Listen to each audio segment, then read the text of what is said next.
Uma História de Amor. É uma minissérie, né? Porque nós vamos levar em torno de 4 a 5 semanas para concluí-la.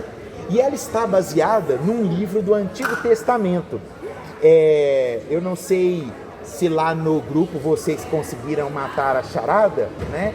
Mas eu tinha colocado assim um emotion de um pão, um emotion de uma família, aí um emotion de uma coroa não, de um caixão, aí depois de uma mulher e depois de uma coroa. Era isso. Então esse emotion nos diz qual é o livro que nós vamos estudar. Abra por gentileza sua Bíblia no livro de Ruth, para que nós possamos então começar a nossa série que se chama Uma História de Amor. Nós iremos ler hoje no capítulo 1 de Ruth, os versículos 1, 2, 3, 4 e 5, tá bom? O tema, né, dessa nossa palavra da série, né, de hoje é uma introdução a essa história de amor, certo? Então, Ruth, capítulo de número 1, nós vamos ler do versículo de número 1 ao versículo 5. Amém? Posso ler? Olha só o que está dizendo a palavra do Senhor. Nos dias em que os juízes governavam Israel, houve grande fome na terra. Por isso um homem deixou seu lar em Belém, de Judá, e foi morar na terra de Moabe, levando consigo a esposa e 2 filhos. Esse homem se chamava Elimeleque e a esposa Noemi. Os filhos se chamavam Malom e Quilion. Eram efrateus de Belém de Judá. Quando chegaram a Moabe, estabeleceram-se ali. Elimeleque morreu e Noemi ficou com os 2 filhos. Eles se casaram com mulheres moabitas, que se chamavam Ruth e Orfa. Cerca de 10 anos depois, Malom e Quilion também morreram. E Noemi ficou sozinha, sem os 2 filhos e sem o seu marido. Vamos orar? Pai amado e querido, nós colocamos o nosso coração diante da Tua presença nesta noite. Te agradecemos, ó Deus, pelo privilégio de ter a palavra do Senhor em nossas mãos e a oportunidade de poder ler, entender e aplicar, ó Deus, ao nosso contexto. Nós sabemos, Pai querido, que a nossa história contigo, ela é uma história de amor.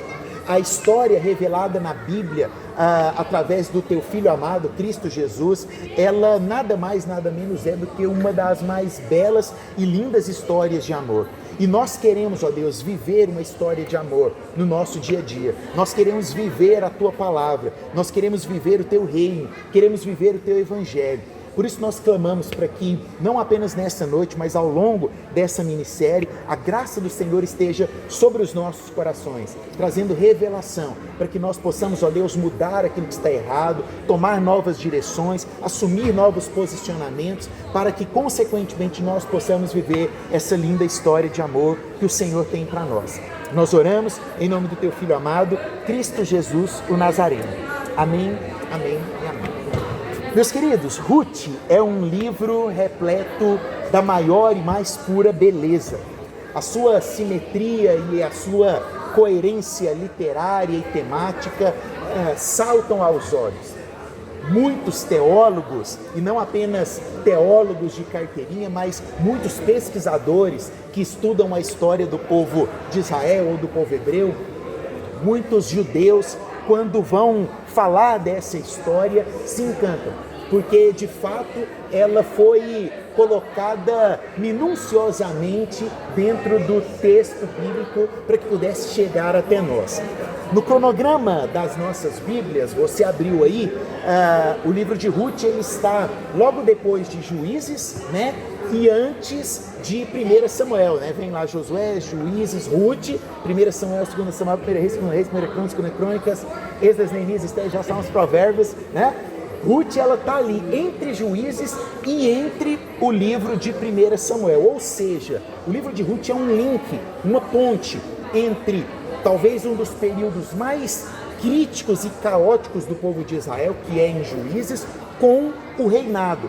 Então ela vai fazer ali a transição, né, do final da história de Josué, onde entram os juízes julgando o povo, até o ponto qual Samuel unge Saul como rei de Israel. Ruth está ali nesse intermédio. Interessante que no Talmud ela não encontra-se neste local como está na nossa Bíblia. Na nossa Bíblia, cronologicamente, é meio que de forma proposital colocada aqui para fazer esse link entre esses dois contextos, o final do período dos juízes com o início do período dos reis, né? Entretanto, no Talmud, ela está logo depois de Provérbios, entre Provérbios e Cantares de Salomão. Sabe por quê? Olha que legal, né? Um dos últimos capítulos de Provérbios termina falando e exemplificando as características da mulher virtuosa. Lembra lá? Mulher virtuosa, quem acharás? Teu valor excede aos rubis, né? Ruth, ela como exemplo categórico de uma mulher virtuosa, vem logo em seguida a Provérbios. Olha que interessante, né? Provérbios termina falando das características de uma mulher virtuosa e logo em seguida vem o livro de Ruth para exemplificar o que seria essa mulher virtuosa. Neste livro nós temos uma combinação, às vezes que se assemelha ao paradoxo. É uma combinação de esperança e desespero, morte e vida, dor e alegria, fome e provisão, ódio e amor. É por isso que nós a denominamos como uma história de amor. Se nós formos analisar um pouco da autoria, né, o autor e obra desse contexto, o livro ele recebe o nome da personagem principal. Possivelmente você já leu a história de Ruth, né, e você sabe que o nome dela, o nome do livro é o nome da personagem principal que nós vamos falar ao longo desse contexto. Entretanto, o autor ele não é mencionado. Existem algumas posições, né, de estudiosos que colocam como Samuel o escritor. Agora existe um contraponto, algumas pessoas descaracterizam Samuel. Por quê? Porque no final do livro, o autor ele já vai mencionar o reinado de Davi, a própria genealogia de Davi. E Samuel morre antes do reinado de Davi. Então existem algumas, não existe assim uma forma muito categórica de se posicionar. O que nós sabemos é que o autor, ao escrever, ele tinha em mãos não apenas a história completa dela, como dados, né, daquilo que aconteceu após o aparecimento, né, e a implantação, eu posso assim dizer, dessa mulher dentro do contexto, né, dentro da história que nós veremos a seguir. A data mais precisa e mais provável é que ele tenha sido escrito por volta do ano 1010 a.C., né? Exatamente por esse autor, que não se sabe, né, literalmente se foi Samuel ou não, mas que pela escrita que nós temos, né, pode ser também alguém que viveu ali no período de Eli, mas que é muito bem embasado. Independente de nós colocarmos Samuel ou não como autor, nós não temos dúvida, né, do motivo principal que esse livro foi colocado aqui dentro do cânon bíblico, ok? Além disso, quando nós olhamos para essa história, nós podemos, por exemplo, pegar a citação de John Peter.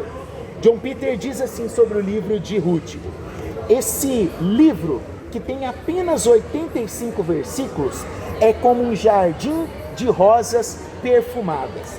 Quando nós olhamos para a história, né, a história ela vai parecer sim um gênero literário de novela, né, porque começa, né, legal, bonitinho, aí depois vem uma tempestade de coisas acontecendo, tumulto, e aí termina e viveram felizes para sempre. Novela é sempre assim, né? Acho que você não assiste mais novela, né? Mas quando você assistia novela, você lembra? Novela sempre termina com um parto, um casamento e o viveram felizes para sempre, né? Mais ou menos assim. O gênero de Ruth, ele está para o gênero noveleiro? Não. Na verdade, o gênero em si é um gênero de história geral ou narrativa, mas que converge para aquilo que nós chamamos de literatura pastoral. Em outras palavras, é como se fosse uma literatura interiorana. Sabe aquela literatura de cordel do Nordeste? Ou a literatura, por exemplo, nossa, de Cora Coralina, né? Que traz para um contexto assim fechado, um contexto pequeno, de alguém que num determinado local, numa comunidade, influenciou toda uma geração, seria mais ou menos esse o contexto, né?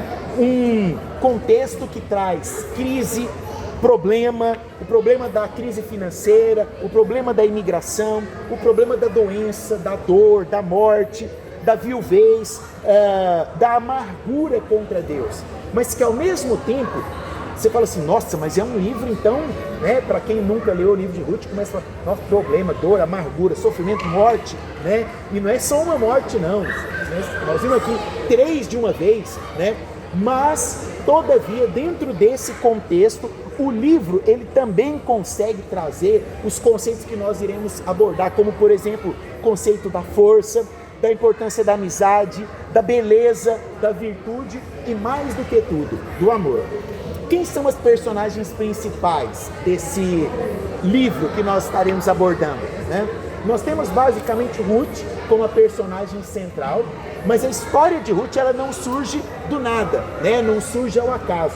A história de Ruth ela vai surgir através de uma família que nós vimos aqui, né? Você lembra do nome? Elimeleque, né? Era o pai da família. Esse pai de família casou-se com Noemi. Era uma família que estava lá numa determinada cidade, lembra qual era o nome da cidade aqui? Nos dias, por isso um homem deixou seu lar em Belém. Era uma família que habitava, que morava em Belém, certo? E que por um contexto vai sair de Belém. Só que essa família não sai sozinha de Belém. Elimeleque e Ruth tiveram 2 filhos. Você viu aí o nome dos filhos? Que beleza de nome, né? Para dar para os seus gêmeos. E essa família teve Malom e Quilion. Eram os 2 filhos, né, de Ruth e Elimeleque. Bom, só que os personagens principais, e aí eu acho um ponto fantástico dentro dessa história.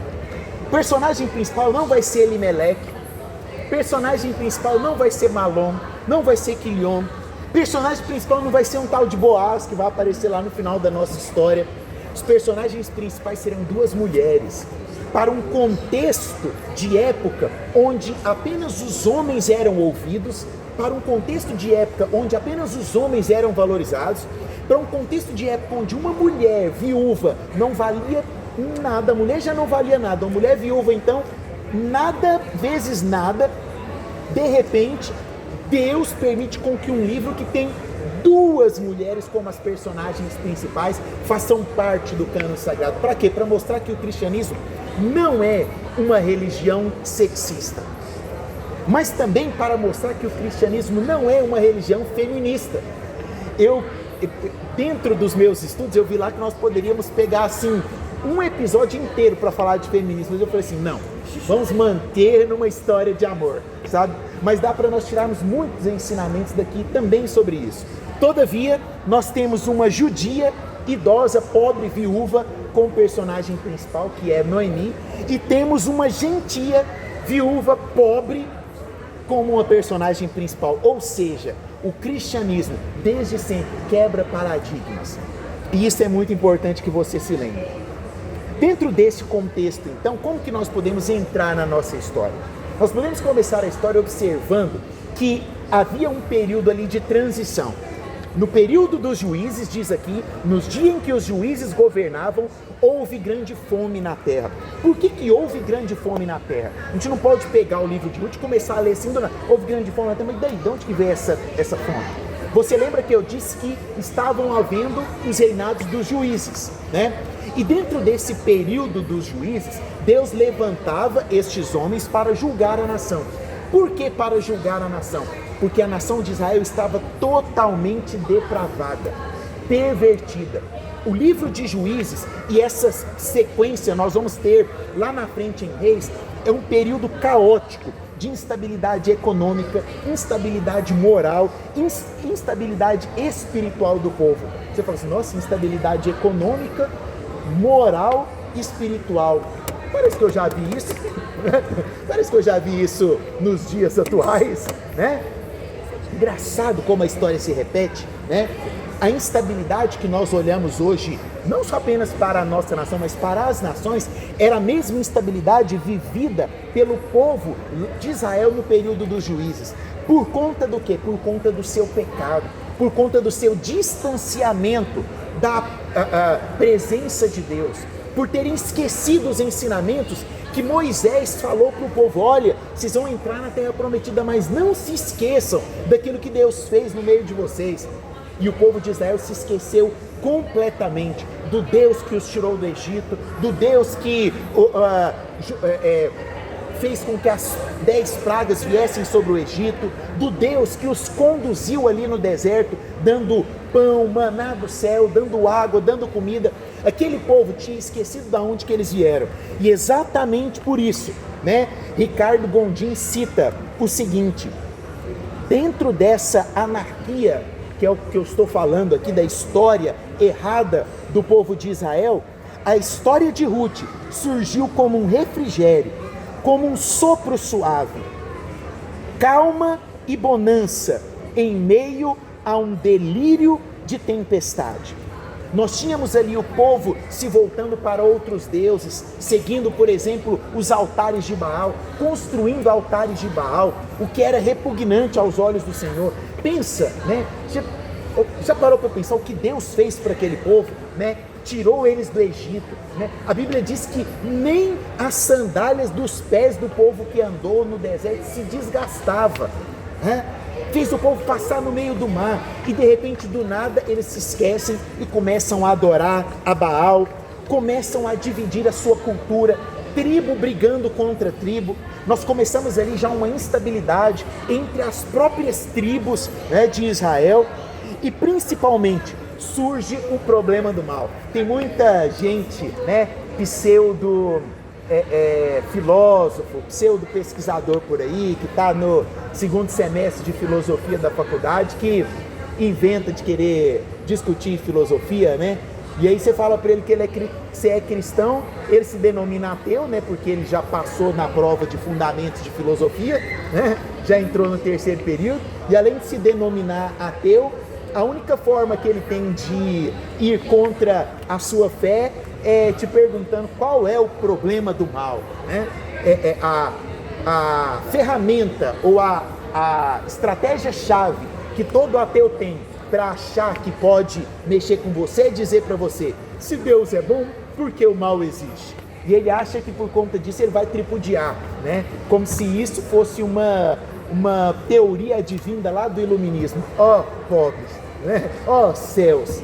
O problema do mal vem exatamente lá do povo de Israel. Sabe por quê? Porque o povo de Israel era o povo de Deus, era a nação escolhida por Deus. E aí você vira e pergunta assim: como a nação escolhida por Deus, a nação separada por Deus, de onde viria o fruto que pisaria a cabeça da serpente? Por que essa nação está passando por problema? Se Deus é bom, por que esse povo está sofrendo? É a mesma coisa, é a mesma pergunta. Se Deus é bom, por que o mal existe? O que nós estamos olhando dentro dessa história é exatamente o que está lá no livro de Juízes, capítulo 21, versículo 25, que diz assim: naqueles dias não havia rei em Israel, e cada um fazia o que achava mais reto. Sabe o que esse versículo quer dizer? Ele quer dizer assim, ó, tipo assim, na nova versão Tebas, né? Tava tudo lascado, era mais ou menos assim, né? Nova versão Tebas, né?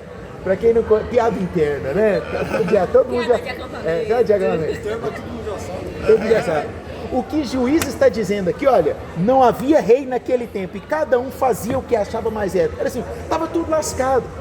Se um achava que construía um altar para o filho dele, porque ele achava que o filho dele era um deus, ele construía. Se o outro achava que era matando os filhos e sacrificando aos deuses, eles matavam, cortavam seus corpos, faziam insanidades a nível de deturpar toda uma geração e se esquecerem completamente de Deus. E aí nós precisamos lembrar que este Deus que é bom, ele também é justo. Deus, ele é 100% amor, e por ser 100% amor, ele é 100% justiça. Essa semana eu perco tempo vendo esses trens, sabe? Eu chego em casa e ligo lá na Jovem Pan, aí tava passando um programa lá desses péssimos de entrevista, sabe? Deixa eu só lembrar qual que era eles estavam falando de uma fala do pastor André Valadão. O pastor André Valadão começou uma série lá na igreja dele sobre orgulho. E a primeira pregação dele foi referente ao mês do orgulho LGBTQRSTI+QUV, né? O André Valadão, sim, na verdade, o André, assim, ele não falou sobre, a ideia dele era falar de orgulho, mas eles usaram como marketing, colocar as cores lá da bandeira, do orgulho e tal, não sei o que, e aí beleza, eu vi, quando o André Valadão começou citando, eu não sigo o André Valadão não, mas aí eu fui lá olhar, aí quando ele começa citando John Calvin, eu falei, opa, tem coisa boa por aí, né? Aí ele cita, né, o cão, né, que não ladra quando o seu dono é atacado, né, eu falei, opa, e ele fala exatamente o que está na Bíblia, perfeito, só que aí o pessoal lá do programa, que esse era o ponto, foi comentar, e quais eram os comentários do povo? É o básico comentário de quem não lê Bíblia, de quem não sabe teologia. Ah, esse pastor está errado, incentivando contra os gays, incentivando a homofobia, não sei o que, porque Deus é amor, porque Deus é amor, porque Deus é amor. Aí assim, eu peguei a televisão assim, deixa eu quebrar, vocês estão errados, vão estudar teologia. Deus, ele é amor, e é por causa do amor dele que ele é justiça. Totalmente justiça, é o amor de Deus que nos pune. Exatamente por isso que o povo estava passando por problema, exatamente por isso que o povo estava sendo punido, por quê? Porque eles estavam em pecado, e Deus ama tanto aquele povo que Deus fala assim, eu não posso deixar esse povo em pecado, eles precisam ser punidos para que eles possam entender o tamanho do meu amor e o tamanho do projeto que eu tenho para eles. É aí que surge o problema do mal. Quando seu amigo do curso de filosofia que passou para o terceiro período vier perguntar para você, se Deus é bom porque o mal existe, fala assim, vai estudar primeiro a história do povo hebreu, né? Estude história antiga e depois você vem conversar comigo, porque o problema do mal não é dos nossos dias atuais, o problema do mal surge por uma falta de entendimento das pessoas do significado do amor de Deus. Bom, e eu estou falando isso por quê? Porque a nossa história é uma história de amor. E a história de amor, aquele que ama, ele precisa ser honesto. A honestidade tem que estar intrínseca no amor. Não existe amor repleto de falsidade. Quando você ama, você aponta os erros. O seu amor te faz apontar o dedo e dizer, você está errado. E eu te amo tanto que eu quero que você mude sua forma de agir, sua forma de andar, sua forma de caminhar. Esse livro de Ruth também é um livro repleto de significados. Nós vemos aqui no versículo de número 1, dizendo o seguinte, nos dias em que os juízes governavam Israel, houve grande fome na terra. Agora você já consegue entender por que da fome? Sim ou não? Por que veio a fome? Você fala, a fome foi um negócio que Deus permitiu que acontecesse ali. Você começa a entender, então a fome não veio por acaso, não foi por conta de falta de chuva, foi porque o povo estava fazendo coisa errada demais, e Deus então permite que a fome venha sobre aquela nação. E aí, por conta disso, um homem deixou seu lar em Belém de Judá. Olha que coisa! Este homem morava em Belém de Judá. Sabe por que eu coloquei lá nos emotion, lá o pãozinho? Porque a palavra Belém, ela é uma junção de dois termos do hebraico, que é o Bet-Lehem. Bet-Helen significa Belém. Bet significa casa, Helen significa pão. Então o significado de Belém é casa do pão. E aí olha que interessante, veio a fome, aquele homem com a sua família estavam em Belém, que é a casa do pão, e eles resolvem deixar a casa do pão para sair para procurar pão em outros lugares. O nome do pai dessa família que resolve sair deste lugar é Elimeleque. Elimeleque é um nome teofórico. O que é um nome teofórico? É um nome que contém a palavra Deus. O nome dele significa meu Deus é rei. Meu Deus é rei, vivia na cidade da casa do pão, mas resolve sair de lá para procurar comida em Moabe, onde não há Deus como rei e onde não há pão. Você acha que isso vai dar certo? Você acha que uma jornada dessa vai dar certo? E aí nós já podemos começar a aplicar essa história de amor nas nossas vidas. Os problemas que você passa, os problemas que você tem que enfrentar, não podem te fazer correr da casa de Deus. Existem problemas que você tem que enfrentar dentro da casa de Deus. Não é saindo da presença de Deus que você vai resolver seus problemas. Todo lugar tem problema, inclusive em Belém. Mas quando os problemas aparecem, a última e a pior das posições é sair da casa do pão. Ele vai procurar comida onde não há Deus e onde não há pão. E ele tem 2 filhos. Esses filhos nascem no período de dificuldade ali em Belém. E talvez exatamente por isso, e por um outro fator que eu vou mencionar, eles recebem os seguintes nomes. O primeiro se chamava Malom. Malom significa desnutrição. E o segundo, Quilion, que significa enfermidade. Eles nasceram num local onde estava havendo fome, onde estava tendo pobreza, mas possivelmente o pai olha para aqueles meninos raquíticos que nasceram e fala assim: está desnutrido, coitado, já nasceu enfermo. E naquela época o nome era muito nesse sentido. E aí vai acontecer uma coisa que para mim está muito correlacionada a essa questão dessa característica física dos filhos. Vou dizer adiante. Por último, Noemi, que é a esposa de Elimeleque, tem o nome de agradável, aquela que é encantadora. E durante a história nós vamos ver que ela fala assim: não, muda meu nome. Calma que nós vamos chegar lá. Eles saem dessa terra para um lugar onde não havia Deus e onde não havia pão. E chegando ali acontece o maior dos desastres. Vocês viram, né? Elimeleque, que é o pai da família, morre. Os 2 filhos se casam com 2 moabitas. Moab é um lugar que não buscava Deus, que não servia a Deus. Era um lugar de um povo pagão. E aí você imagina os 2 filhos chegando em casa e falando para a mãe: mãe, né? Todas as vezes que a palavra moabita aparece na Bíblia, é como um termo pejorativo. E aqui o escritor faz questão de dizer que os 2 se casaram com moabitas. É mais ou menos dizer assim, ó: os 2 se casaram com 2 quaisquer feiticeiras, servas de Baal. Imagina esses homens chegando em casa e falando para Noemi: mãe, vamos casar com quem, meu filho? Com 2 dessa terra aqui que não serve a Deus. Elimeleque morre, passa 10 anos, os 2 filhos também morrem.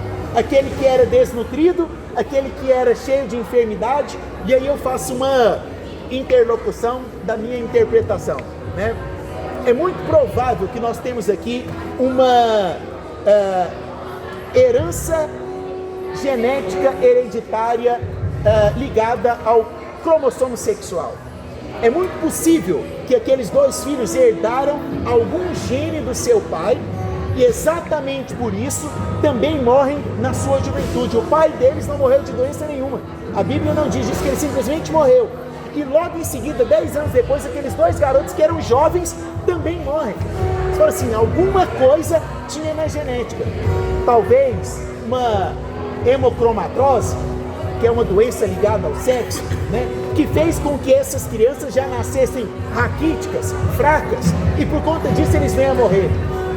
Ou seja, a história que estava ruim quando eles saíram de Belém, agora fica pior, porque morre o pai de família e morre os 2 filhos que queriam herdar a linhagem daquele homem de Israel. Por último, naquela cidade onde eles estão agora, que é Moab, não havia mais nenhuma outra saída, não havia mais nenhuma outra solução. Agora, com aquele pai de família e seus filhos mortos, só existe agora Noemi e suas 2 noras.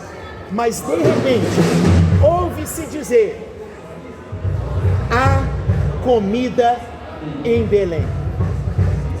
E assim nós continuaremos na semana que vem. Que Deus te abençoe.